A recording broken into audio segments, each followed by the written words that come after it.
اعلان بغاوت ہوتا ہے، مرزا ناصر اس کا تیسرا خلیفہ، جھوٹا خلیفہ یہاں پر موجود ہوتا ہے، اس کو چیلنج دیا جاتا ہے کہ آپ تیرے کفر کو، تیرے اس جھوٹے نبی کو انجام تک پہنچا کر رہیں گے۔ اسمبلی کے اندر معاملہ چلا جاتا ہے، وہاں پر جناب ذوالفقار علی بھٹو وزیر اعظم ہوتے ہیں، ولی خان قائد ہند کے خلاف ہوتے ہیں، مفتی محمود پارلیمنٹ میں ہیں، مولانا غلام غوث بھی اسمبلی کا حصہ ہیں، جماعت اسلامی کے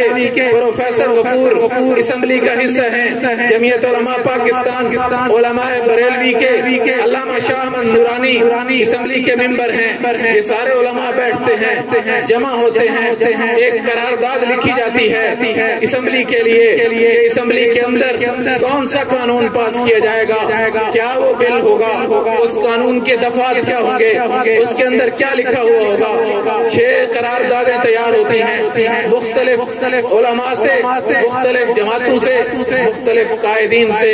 ساری 6 کی 6 قراردادیں اسمبلی کے اندر جمع ہوتی ہیں۔ یہ 6 جون سے 2 جون سے لے کر یہ ستمبر تک 2-4 مہینوں کے اندر ساری بحث چلتی ہے، مختلف اجلاس ہوتے ہیں، مرزا ناصر کو بھی وہاں پہ بلایا جاتا ہے، مرزا لاہوری کو بھی بلایا جاتا ہے، ختم نبوت کی طرف سے علماء وہاں بحث کرتے ہیں، وہاں پر قادیانیت کے کفر کو اسمبلی کے اندر بتایا جاتا ہے کہ ہم اس کو ایسے کافر نہیں کہتے، کسی جھگڑے کی وجہ سے نہیں کہتے، ہمارے پاس یہ دلائل ہیں، یہ ختم نبوت کا منکر ہے، اس نے ختم نبوت پہ حملہ کیا ہے، اس وجہ سے ہم اس کو کافر کہتے ہیں، یہ دلائل لے کر علماء اسمبلی میں پہنچتے ہیں۔ بالآخر کیا ہوتا ہے وہاں پہ 7 ستمبر کے لیے بات کو آگے بڑھاتے ہیں، ایک وہاں پہ قرارداد لانے والے کا نام ہے ملک جعفر، یہ چکری سائڈ پہ جو چودھری نثار کا حلقہ ہے، وہاں سے وہ منتخب MNA ہے، وہ ذوالفقار علی بھٹو کا وزیر بھی ہے، پیپلز پارٹی سے منتخب ہوا ہے، اس نے بھی قرارداد پیش کی ہے، اس نے بھی وہاں جمع کروائی ہے۔ حضرات محترم، وہ جمعیت علماء اسلام کا نہیں تھا، جماعت کا نہیں تھا، بریلوی نہیں تھا، وہ ایک عام آدمی تھا، لیکن سابقہ قادیانی تھا،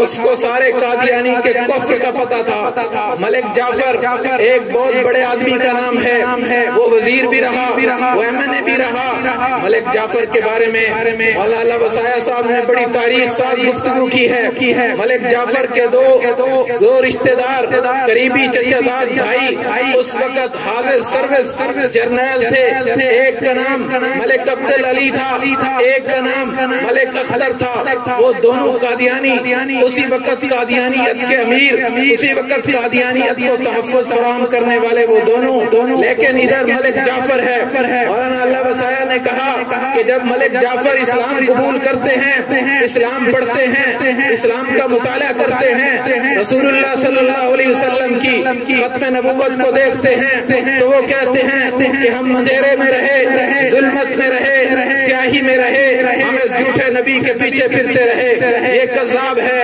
ہم اس پر لعنت بھیجتے ہیں۔ کلمہ پڑھ کے مسلمان ہو گیا، جب اسلام قبول کیا، گھر میں پہنچا، پیچھے جو اس کے چچا زاد بھائی تھے، ان کی بہن ان کے گھر میں ہے، اپنی ماں کو کہا کہ جاؤ اپنے داماد کے پاس، اس نے ہمارے جھوٹے نبی کو چھوڑ دیا ہے، اس کو دوبارہ واپس لاؤ، نہیں تو ساری برادری اس کو چھوڑ دے گی، فوج کے ڈبل سٹار جنرل اس کو چھوڑ دیں گے، پروٹوکول چھوڑ دیا جائے گا، کاروبار بند کر دیے جائیں گے۔ وہ ساس اس کے پاس گئی، داماد کے پاس، کہ میں آپ کے پاس چل کے آئی ہوں، تم نے کیا کیا ہے، ہماری مرزائیت کے اندر زلزلہ برپا ہو گیا ہے، واپس آ جاؤ، ہم تمہیں وہی عزت دیں گے، تمہاری عزت ڈبل کر دیں گے، جو عہدہ مانگو گے وہ دے دیں گے، جو فوج کے اندر چاہو گے آپ کے لیے حاضر کر دیا جائے گا، ملک کی جو سیٹ مانگو گے وہ دے دیں گے۔ لیکن ملک جعفر نے کہا میں آپ کو پہلے ماں سمجھتا تھا، آج کے بعد میرا آپ سے کوئی رشتہ نہیں ہے، میں کو ماں بھی نہیں سمجھتا کیونکہ تو آقا کی ختم نبوت کی منکر ہے، میرا تیرا کوئی تعلق نہیں۔ اس نے کہا ملک صاحب اگر ہمارے ساتھ تعلق نہیں رکھو گے تو ساری برادری چھوڑ جائے گی، میری بیٹی ہے میں اس کو بھی لے کے جاؤں گی، میرے نواسے ہیں نواسیاں ہیں ان کو بھی لے کے جاؤں گی۔ ملک صاحب نے کہا جہاں میں نے اسلام قبول کیا ہے آقا کی ختم نبوت پر میں نے ایمان قبول کیا ہے، میری بیوی جاتی ہے اس کو لے جاؤ، بچے جاتے ہیں اس کو لے جاؤ، برادریاں جاتی ہیں سب کو چھوڑ سکتا ہوں، میں آقا محمد عربی کا غلام بن چکا ہوں، اب میں مر سکتا ہوں، میں اپنے نبی کو نہیں چھوڑ سکتا۔ ملک جعفر کی عظمت کو سلام پیش کرتے ہیں۔ اس نے قادیانیت کے کفر پر 5 جلدوں میں کتاب لکھی، مرزائیت نے وہ کتاب غائب کر دی، پھر اس کی بیٹی نے کتاب لکھی مرزائیت کے خلاف۔ آخری بات کر رہا ہوں، ملک جعفر کی ساس نے کہا اگر میں اپنی بچوں کو لے کے جاؤں آپ کی اجازت ہے؟ بیٹی نے بیوی نے سب نے دیکھا، باپ کو دیکھا، اپنی نانی کو دیکھا، انہوں نے کہا نانی صاحب ہم نے اپنے باپ کے چہرے کو دیکھا ہے، جب اسلام قبول نہیں کیا تھا اس کے چہرے پر ظلمت نظر آتی تھی، جھوٹ نظر آتا تھا، کفر نظر آتا تھا، جب اس نے اسلام قبول کیا ہے اس کا چہرہ روشن ہو گیا ہے، اس کی زبان سچی ہو گئی ہے، اب ہم آپ کے ساتھ نہیں جاتے، ہم اپنے باپ کے ساتھ جاتے۔ میرے دوستو ملک جعفر کی بیوی نے کہا ماں آپ جاتی ہیں جائیں، ہم نے آقا کی حرمت پر اور ختم نبوت پر ایمان قبول کر لیا ہے، اب آپ سے ہماری ملاقات ختم، رشتہ ختم، ماں بیٹی کا تعلق ختم، اسلام قبول کرو تو پھر سلام کریں گے، اسلام نہیں ہے تو پھر آپ اپنا کام کرو ہم اپنا کام کریں گے۔ وہ واپس آتی ہے، جنرل عبدالعلی انتظار میں ہے، کیا کہتی ہے؟ ماں آ کے بتاتی ہے کہ میں نے بڑے پاپڑ بیلے لیکن وہ نہیں مانتے ہیں، وہ کیا اپنی آپ کی بہن کو بھی لے گئے، آپ کے بھانجے بھانجیوں کو بھی تبدیل کر دیا ہے، اب میں کیا کروں؟ جنرل عبدالعلی نے کہا کہ ان کو کہو کہ بس ختم، رشتے ختم، آنا جانا ختم، بیٹی ختم، اب ہم آپ کو بھی کہتے ہیں ہماری ماں ہے، آپ نے اس بیٹی کے گھر نہیں جانا، جنازہ اٹھے گا ہم نہیں جائیں گے، شادی ہوگی نہیں جائیں گے۔ ماں نے کہا کہ اگر یہی بات ہے تو جنرل صاحب بیٹے صاحب میں نے وہاں کچھ روشنی دیکھی ہے، مجھے وہاں کچھ نظر آیا ہے، اب مجھے یہی لگ رہا ہے کہ مجھے تجھے چھوڑنا پڑے گا، میں اپنی بیٹی کی طرف جانا چاہتی ہوں، میں ان کے مذہب میں جانا چاہتی ہوں، میں اس خاتم النبیین کی نبوت پہ یقین رکھنا چاہتی ہوں، مجھے اجازت دو۔ جنرل صاحب کو اس کی ماں نے بھی چھوڑا، ملک جعفر کے گھر میں آئی، اسلام قبول کیا، ساری زندگی وہاں رہی۔ ملک جعفر کی بیٹیاں بھی ختم نبوت کی محافظ بنی، اس کے بیٹے بھی ختم نبوت کے محافظ بنے، وہ بھی ختم نبوت کا محافظ بنا۔ اس نے پارلیمنٹ میں تقریر کی، اس نے کہا مفتی محمود تمہیں اللہ نے بہت مقام بخشا، تم مفتی بھی ہو، تم عالم بھی ہو، تم نے بہت کام کیا، میں اسلام میں داخل ہوا ہوں، میں جھوٹے نبی کے دعوے کرتا رہا، میں اس کے پیچھے چلتا رہا، آپ مجھے موقع دیں، میری قرارداد کو موقع دیں، اس کو تاریخ کا حصہ بننے دیں، اس کو ثابت کرنے دیں، جس طرح وحشی نے خاتم النبیین کے چچا کو قتل کیا تھا، اس کے بدلے میں پھر اس نے مسلمہ کذاب کو قتل کیا تاکہ اسلام کے شیر کو مارا تھا، ادھر کافر کے بڑے کو مارا تھا تاکہ بدلہ برابر ہو جائے، میں نے اس کے کفر میں کچھ دن گزارے ہیں، اب مجھے بدلہ برابر کرنے دو، میں پاکستان کی اسمبلی کی تاریخ میں نام رقم کرنا چاہتا ہوں کہ ملک جعفر جو پہلے قادیانی تھا اس کی قرارداد سے اسمبلی کے اندر مرزا قادیانی کے کفر پر فیصلہ ہوا ہے، میں یہ چاہتا ہوں۔ مفتی صاحب نے کہا یہ پارلیمنٹ کا مسئلہ ہے، اپوزیشن اور حکومت آپس میں جیسے فیصلہ کریں، قرارداد کا اتفاق ہوا، قرارداد کے بعد بھٹو نے 6 ستمبر کو سارے اکابرین کو بلایا، کہا کہ 6 قراردادیں ہیں، اب ہم ایک قرارداد بنانا چاہتے ہیں تاکہ ایک ہی موضوع پر ایک ہی فیصلہ ہونا چاہیے۔ پھر مفتی صاحب نے کہا ٹھیک ہے، قرارداد کون پیش کرے گا؟ اس وقت کا وزیر قانون عبدالحفیظ پیرزادہ ہے، اس کے ذمہ لگا کہ قرارداد آپ پیش کرو گے، اسمبلی کا جو اسپیکر ہے وہ وہاں پہ ووٹنگ کروائے گا،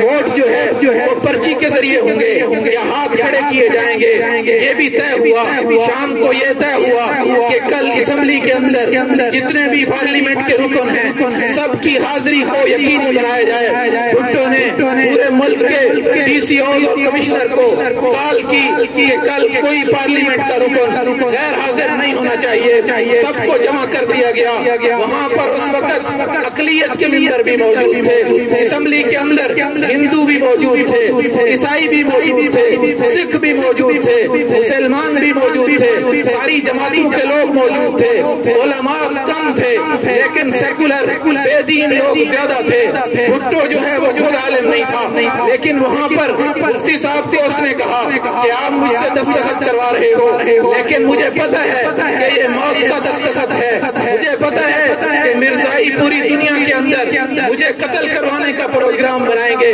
مجھے نہیں چھوڑا جائے گا۔ لیکن شورش کشمیری نے کہا بھٹو صاحب تم نے اتنے بڑے بڑے کام کیے ہیں، تم نے اتنے بڑے بڑے فیصلے کیے ہیں، اقوام متحدہ کی اسمبلی میں تم نے اقوام متحدہ کی اس تقریر کو پھاڑ کے ان کے منہ پہ مار دیا ہے، تمہاری جرأت کو ہم سلام پیش کرتے ہیں۔ شورش کشمیری نے کہا کہ آج تک میں نے کسی کے پاؤں پہ ہاتھ نہیں رکھے، میرا سر کسی کے سامنے جھکا نہیں، لیکن میں آقا کی ختم نبوت کے لیے کرسی سے اٹھا ہوں، آپ کے پاؤں پہ ہاتھ رکھتا ہوں۔ بھٹو صاحب اپنی ساری زندگی کو صاف کر جاؤ، تم نے وزیر اعظم کے ہوتے ہوئے ناانصافیاں بھی کی ہوگی، قتل بھی کیے ہوں گے، تم نے ظلم بھی کیا ہوگا، لیکن میں آپ کو یقین دلاتا ہوں تم اس کے کفر پر فیصلہ کرو، آقا کی ختم نبوت کے تحفظ کا فیصلہ کرو۔ شورش کشمیری آپ سے وعدہ کرتا ہے قیامت کے دن حضور صلی اللہ علیہ وسلم کے سامنے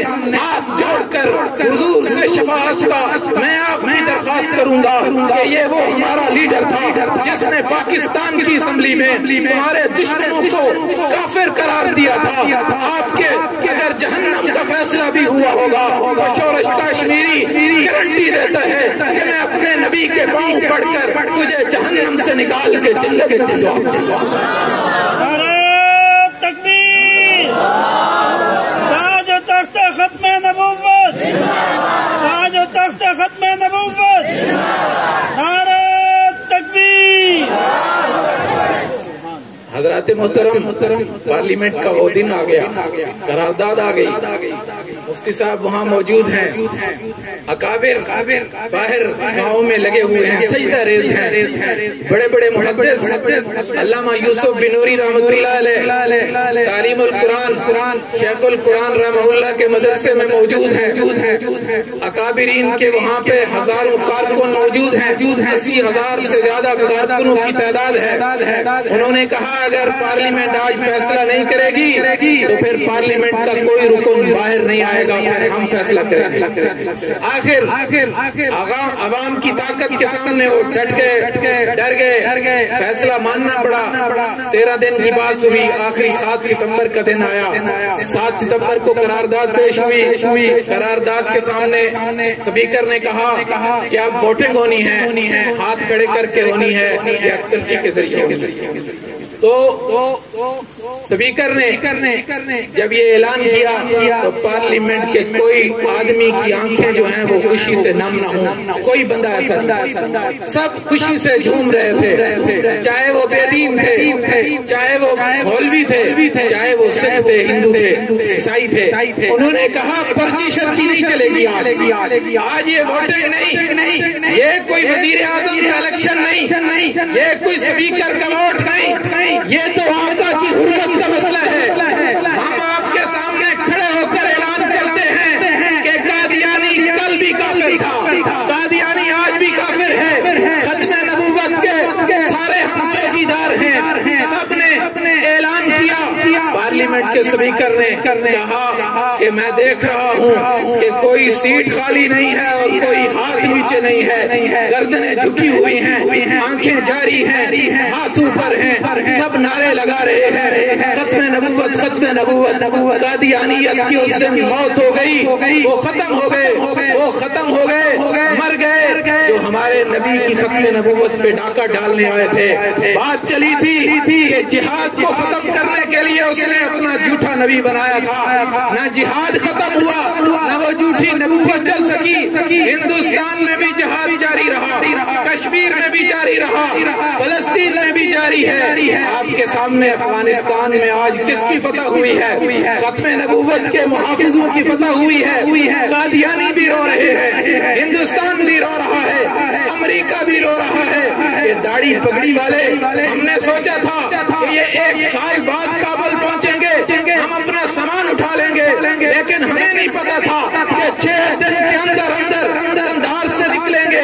4ویں دن جو ہے ملا عبد الغنی برادر کابل کی سیٹ پہ بیٹھ کے ختم نبوت کا نعرہ لگا۔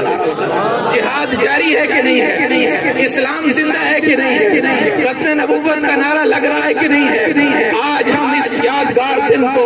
یادگار بناتے ہوئے یہی اعلان کرتے ہیں کہ قادیانیت تم نے اپنے منصوبے بنائے، لیکن اللہ کے ان شیروں نے اللہ کے نام پہ جو کام کیا، ختم نبوت کو مٹانے کے لیے تم آئے، تم خود مٹ گئے۔ انشاءاللہ العزیز اسی پاکستان سے فلسطین کے لیے بھی ہماری فوجیں جائیں گی، اسی پاکستان سے کشمیر کو فتح کرنے کے لیے بھی ہماری فوجیں جائیں گی۔ آج انڈیا رو رہا تھا کہ پنجشیر کے اندر پاکستان کے فوجی لڑ رہے ہیں، میں کہتا ہوں فوجی نہیں لڑ رہے، لیکن ہمارے ہمدردیاں وہاں لڑ رہی ہیں، ہمارے جذبے وہاں لڑ رہے ہیں، ہمارے مسلمان بھائیوں کی محبتیں وہاں لڑ رہی ہیں، کیونکہ ہمارا رشتہ ان سے کلمے کا رشتہ ہے۔ پوری دنیا کے اندر ختم نبوت کی جتنی تحریکیں ہیں ان کے لیے اور نہیں، کم از کم دعا کر دیا کریں۔ جہاد وہ کر رہے ہیں، ثواب آپ کو ملے گا۔ اللہ تعالیٰ میرا اور آپ کا حامی و ناصر ہو۔